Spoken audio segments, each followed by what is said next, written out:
네, 최근 중국에서 우리 교민들이 일 때문에 현지로 복귀하는 과정에서 격리되는 일이 이어지고 있습니다. 그런데 이 과정에서 가짜 뉴스까지 돌고 있는데요. 베이징 연결해서 어떤 상황인지 알아보겠습니다. 김용 특파원, 가짜 뉴스 대표적으로 어떤 겁니까? 네, 주말 사이 베이징 한인촌 왕징 지역이 기사화가 됐는데 여기 한국 사람 한 명이 확진됐다는 내용이었습니다. 이건 가짜 뉴스였습니다. 또 랴오닝성 선양에서도 한국에서 돌아온 사람이 코로나19로 숨졌다 이런 뉴스가 돌았는데 역시 허위였습니다. 진위가 가려지고는 있지만 이런 가짜 뉴스들이 유통되면서 교민들도 불안해하고 또 중국인들의 시선이 우려스러운 게 사실입니다.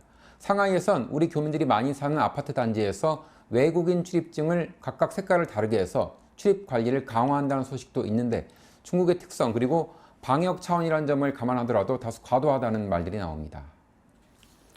그리고 중국에 입국하는 과정에서 격리되는 한국인이 늘고 있어요. 네, 오늘 낮 기준으로 호텔에 강제 격리되어 있는 한국인은 407명입니다.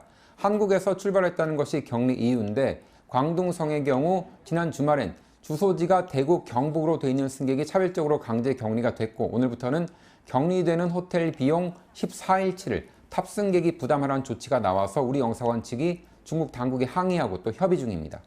강제 격리에 교민들 불편이 크긴 하지만 사정을 또 좀 들어보면 이곳이 한국이 아닌 만큼 중국 방침에 따라야 하는 거 아니냐 이런 의견도 상당수 있습니다. 이런 배경엔 중국 당국이 가짜뉴스 처벌에 적극적이라는 점도 작용하고 있고 또 우리 영사관도 공항 입국부터 교민들의 차별 대우를 막기 위해 챙기고 있다는 점도 고려되는 것 같습니다.